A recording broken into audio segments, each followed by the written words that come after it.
अस्सलाम वालेकुम स्टूडेंट। हमने क्वांटम मैकेनिक्स स्टार्ट की थी तो हमने पोटेंशियल स्टेप के ऊपर बात की थी और हमने दूसरा केस स्टार्ट किया था जब क्वांटम पार्टिकल की जो एनर्जी होती है वो पोटेंशियल से कम हो। तो देन हमने देखा था कि क्या क्या उस क्वांटम पार्टिकल की प्रोबेबिलिटी आती है, कितने क्वांटम पार्टिकल वापस रिफ्लेक्ट हो जाते हैं और कितने क्वांटम पार्टिकल ट्रांसमिट हो जाते हैं। अगर क्या क्लासिकल मैकेनिक्स यही कह रही थी कि कोई भी पार्टिकल आगे नहीं जाएगा, लेकिन क्वांटम पार्टिकल में हमने उन क्वांटम पार्टिकल की प्रोबेबिलिटी को देखा कि वो वाले क्वांटम पार्टिकल ट्रांसमिट भी हो रहे थे, उनकी प्रोबेबिलिटी भी आ रही थी।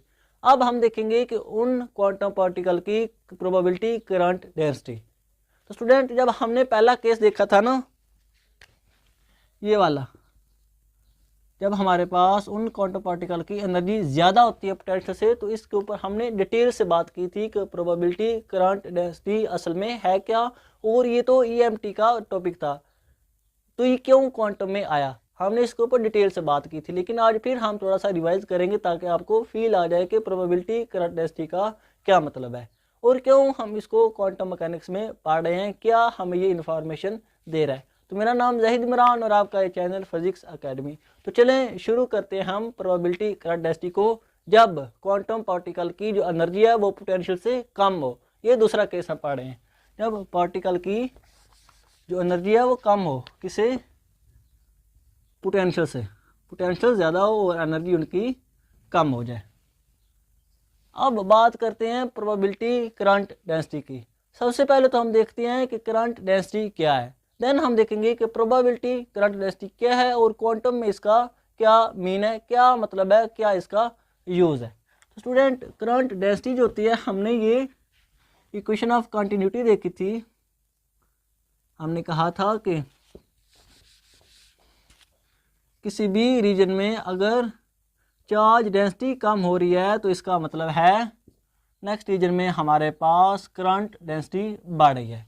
किसी भी यूनिट वॉल्यूम में अगर चार्ज डिक्रीज हो रहे हैं टाइम के साथ साथ, तो इसका मतलब वो वाले चार्ज कहाँ जा रहे हैं, वो वाले चार्ज करंट में कन्वर्ट हो रहे हैं, वो फ्लो कर रहे हैं, तो करंट डेंसिटी इंक्रीज हो जाएगी। ये होता है करंट डेंसिटी और इक्वेशन ऑफ कंटिन्यूटी। और सिंपली करंट डेंसिटी का ये मतलब होता है कि अगर हम कोई यूनिट एरिया ले, ये वाला सपोज करो हमारे पास है यूनिट एरिया। अब इस यूनिट एरिया में पर सेकंड में कितने इलेक्ट्रॉन इधर से इधर की तरफ जाते हैं, इस इंफॉर्मेशन को हमें बताती है करंट डेंसिटी। हमारे पास ईएमटी में जब हमारे पास इलेक्ट्रॉन यहाँ से किसी भी एरिया में से फ्लो कर रहे हो, तो यूनिट एरिया में से पर सेकंड में कितने इलेक्ट्रॉन यहाँ से इधर की तरफ चलेंगे, ये वाली जो इंफॉर्मेशन है ये बताती है हमें करंट डेंसिटी। अब बात अगली आती है, ये करंट डेंसिटी क्वांटम में क्या कर रही है और क्यों हम इसको पढ़ रहे हैं, और प्रोबेबिलिटी करंट डेंसिटी क्वांटम में क्या है। तो स्टूडेंट, हमने बात की कि जब हमने क्वांटम पार्टिकल को लिया तो हमने कहा कि कुछ क्वांटम पार्टिकल आगे की तरफ चले गए, हमने इंसिडेंट पार्टिकल को लिया। हमने कहा कि उन इंसिडेंट पार्टिकल में से कुछ क्वांटम पार्टिकल ट्रांसमिट हो गए चाहे उनकी एनर्जी कम है, और कुछ क्वांटम पार्टिकल वापस आ गए, बैक हो गए। अब प्रोबेबिलिटी करंट डेंसिटी हमें ये बताता है कि पर यूनिट एरिया में एक सेकंड में कितने क्वांटम पार्टिकल ट्रांसमिट हो गए और पर यूनिट एरिया में एक सेकंड में कितने क्वांटम पार्टिकल वापस आ गए। ये वाली इंफॉर्मेशन हमें क्वांटम मैकेनिक्स में जो प्रोवाइड करती है उस टॉपिक का नाम है प्रोबेबिलिटी करंट डेंसिटी, जो कि बता रहा है कि कितने पार्टिकल पर यूनिट एरिया में एक सेकंड में आगे चले जाएंगे और कितने पार्टिकल पर यूनिट एरिया में एक सेकंड में वापस आ जाएंगे। ये था इसका मीनिंग क्वांटम मैकेनिक्स में। अब जो इसकी वैल्यू आती है स्टूडेंट, ये हम दूसरा केस देख रहे हैं, ये आपने लाजमी जेहन में रखना है। जब पोटेंशियल ज़्यादा हो एनर्जी से, और इसकी जो वैल्यू आती है वो आयोटा एच काट ओवर 2m, ये हम साई लेते हैं, ये उसी साई स्टार का एक्स के हिसाब से डेरिवेटिव लेते हैं, देन बीच में माइनस डाल देते हैं, ये साई स्टार आ जाता है, ये उसी साई का एक्स के हिसाब से डेरिवेटिव ले लेते हैं। ये आपने इस इक्वेशन को माइंड में रखना है। और अब हमने तीन हमारे पास वेव फंक्शन है, एक इंसिडेंट पार्टिकल का वेव फंक्शन है, एक रिफ्लेक्टेड पार्टिकल का वेव फंक्शन है और एक ट्रांसमिटेड पार्टिकल का वेव फंक्शन है, वो वाले पार्टिकल जो कि आगे चले गए थे, जो कि ट्रांसमिट हो गए हैं। तो हम सबसे पहले इंसिडेंट पार्टिकल की बात करते हैं। तो इंसिडेंट पार्टिकल का जो वेव फंक्शन है उसको हम इधर लिख लेते हैं। हमने जब श्रोडिंगर इक्वेशन का सोल्यूशन लिखा था तो हमने कहा था कि ये वो वाले पार्टिकल हैं जो कि हमारे पास आगे की तरफ, जो इंसिडेंट पार्टिकल हैं जो कि टोटल पार्टिकल हैं, ये उनका वेव फंक्शन होता है। इन पार्टिकल के साथ जो वेव जुड़ी होती है असल में ये उन वेव की इक्वेशन है, उसी को हम वेव फंक्शन का नाम दे देते हैं। अब हमें क्या चाहिए, बीच स्टार भी चाहिए। ये हमारे पास स्टार आ गया, ए के ऊपर हमने स्टार लगा दिया, E minus iota K1 x आ गया। अब हमें जो जो चाहिए होगा हम वो इधर पुट कर लेते हैं। हमें साई भी चाहिए, साई स्टार भी, हम इधर वैल्यू आ गई, हम इधर पुट कर लेते हैं। तो ये इंसिडेंट की जो वैल्यू आएगी वो iota H cut over 2m। सही हमारे पास क्या आया था, ए ई आयोटा K1 x। और इसका हम जब डेरिवेटिव लेंगे तो हमारे पास क्या होगा, एक्सपोनेंशियल का डेरिवेटिव जब हम लेते हैं तो जो ऊपर पावर होती है उसका डेरिवेटिव साथ आता है और बाकी सारे का सारा ऐसे का ऐसे आ जाता है। तो ए स्टार ऐसे का ऐसा आ गया, माइनस आयोटा K1 x, और एंगल का डेरिवेटिव हमने माइनस आयोटा K1 साथ में लिख लिया। ये तो ये वाला हिस्सा सोल्व हो गया। माइनस बीच में डाला, सही स्टार की वैल्यू पुट की, वो क्या आई थी, ए star E minus iota K1 x। और अब हमने साई का डेरिवेटिव लेना है इसका, तो ये ऐसे ही आ गया आयोटा K1 x, और एंगल का डेरिवेटिव क्या आया, आयोटा K1, और ब्रैकेट हमारे पास होगी ये बंद, और ये माइनस है तो इसको भी हम ऐसे बंद कर लेते हैं। अब हमारे पास आगे सोल्व कर लेते हैं student, iota H cut over 2m आ गया। अब स्टूडेंट ये और ये मिलकर ए स्क्वायर बन जाएंगे। ये याद रखना स्टूडेंट, ए और ए का जो स्टार होता है वो हमेशा ए स्क्वायर के इक्वल होता है। अगर हमारे पास ये ए प्लस आयोटा बी है और ये ए माइनस आयोटा बी हो, तो अगर हम इनको मल्टीपल करें तो ये हमारे पास इसी ए स्क्वायर के इक्वल आएंगे। ये आप एक दफ़ा करके देख लेना। अच्छा, ये ए और ये ए स्क्वायर बन गया। अब हमारे पास ये ई बेस सेम हो तो पावर ऐड हो जाती हैं। अब ये ई हमारे पास बेस सेम है तो आयोटा K1, ये प्लस का है, ये माइनस का है, तो ये हमारे पास कट जाएंगे तो ई की पावर 0 आ जाएगी। ई की पावर 0 हमेशा 1 होती है, तो ये साथ में ऐसे आ जाएगा माइनस आयोटा K1, और ये हमारे पास क्या आ जाएगा, बिल्कुल इसी तरह ये ए स्क्वायर बन गया, ये हमने माइनस डाला, ये ए स्क्वायर बन गया, ये बिल्कुल उसी तरह कट जाएंगे, एक की 0 पावर 0 1 आ जाएगी, तो और ये हमारे पास आ जाएगा आयोटा K1। ये हमारे पास आ जाएगा आयोटा K1 की वैल्यू आ जाएगी जब हमने इसको सोल्व किया।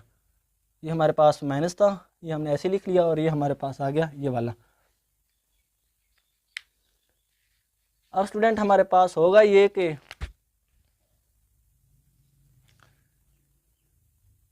ये हमने माइनस ये वाला लिख लिया, माइनस आयोटा वाला, ये वाला इधर आ गया, माइनस ये वाला आ गया, ए का स्क्वायर ई के पावर 0 1 और K1, और बीच में ये माइनस था, और साथ में हमारे पास क्या था, साई स्टार हमने ऐसे लिख लिया, और साई का जो डेरिवेटिव था वो ये वाला आ गया। अब हमने इसको सॉल्व करना है मज़ीद, तो हमारे पास होगा ये कि ये भी माइनस, ये भी माइनस का, तो माइनस भी हमारे पास कॉमन आ जाएगा, और साथ में आयोटा भी कॉमन आ जाएगा, ये वाला, ये माइनस भी कॉमन और आयोटा भी कॉमन आ गया। तो क्या बना, ये माइनस कॉमन, आयोटा कॉमन, तो आयोटा स्क्वायर बन गया, ये एच कट बन गया डिवाइडेड बाय 2m।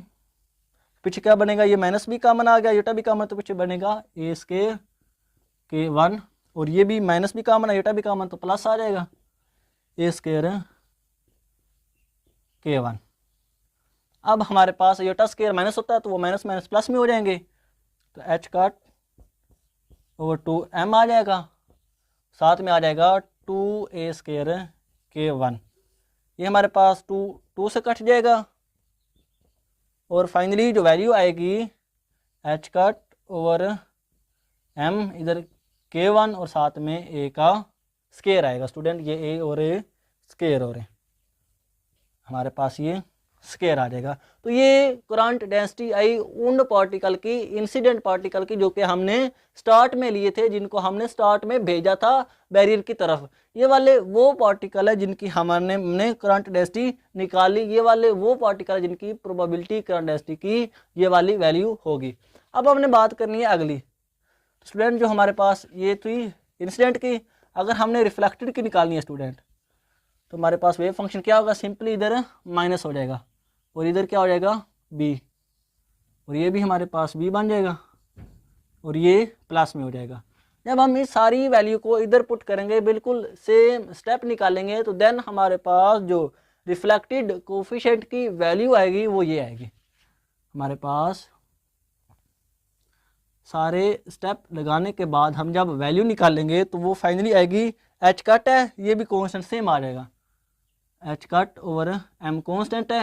रीजन भी हमारे पास वैला है, सेम है, क्योंकि रिफ्लेक्टेड पार्टिकल भी सेम रीजन में वापस आते हैं, वो भी सेम रीजन में वापस आएंगे, क्योंकि रिफ्लेक्टेड पार्टिकल जब गए, इंसिडेंट पार्टिकल रिफ्लेक्ट हुए, तो वो वापस उसी रीजन में आ जाएंगे। तो K1 भी सेम आएगा और साथ में ये माइनस आ जाएगा, जो कि ये शो कर रहा है कि वो वाले रिफ्लेक्टेड पार्टिकल वापस आ रहे हैं, बैक हो रहे हैं, पीछे की तरफ आ रहे हैं सेम रीजन में। और अब हमारे पास होगा बी का स्केयर, ये बी का स्केयर आ जाएगा, क्योंकि हमने बात कर रहे हैं रिफ्लेक्टेड पार्टिकल की, बी पार्टिकल की, जो कि वापस आ रहे हैं। ये तो स्टूडेंट हमारे पास इंसिडेंट की आ गई, ये हमारे पास रिफ्लेक्टेड की आ गई। अब हम बात करते हैं ट्रांसमिटेड की।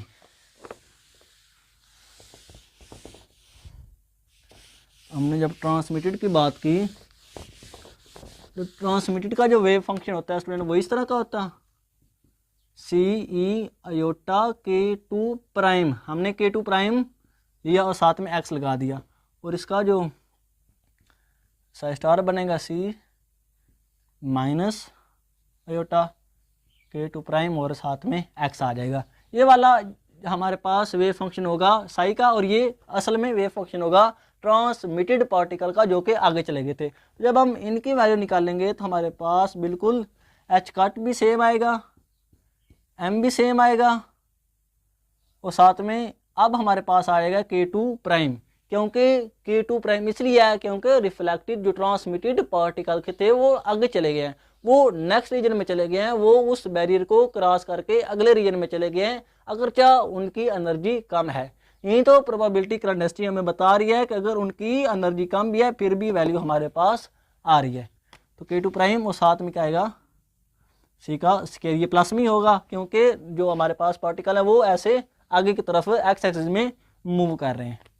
तो हम K2 प्राइम की वैल्यू लगा देते हैं, H cut over M, K2 हमारे पास इक्वल होता है आयोटा K2 के, और साथ में सी का इस तरह स्केयर आ जाएगा। तो ये फाइनली वैल्यू होगी ट्रांसमिटेड पार्टिकल की, ये रिफ्लेक्टेड की, और इंसिडेंट की हमने निकाली थी एच कट और एम K1 A का स्केयर। अब स्टूडेंट वैल्यू तो हमने निकाल ली, ये कैलकुलेशन तो हमने कर ली। अब अगली बात ये है कि ये हमें क्या इन्फॉर्मेशन दे रही है, क्या बता रही है। तो स्टूडेंट इन तीनों बातों में देखो, एच भी कॉन्स्टेंट होता है, मैथ भी कॉन्स्टेंट होगा, के भी एनर्जी और पोटेंशियल के ऊपर डिपेंड कर रहा है, ये भी एक कॉन्स्टेंट क्वांटिटी होगी। तो सारी की सारी प्रोबेबिलिटी करंट डेंसिटी पार्टिकल के ऊपर डिपेंड कर रही है, ये ए के ऊपर डिपेंड कर रही है, ये बी के ऊपर डिपेंड कर रही है, और ये सी के ऊपर डिपेंड कर रही है।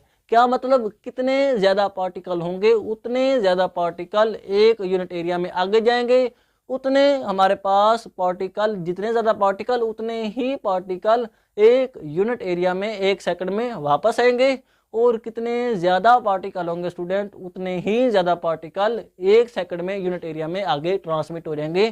टोटली जो सारी की सारी प्रोबेबिलिटी करंट डेंसिटी की वैल्यू है वो डिपेंड कर रही होती है पार्टिकल्स के ऊपर।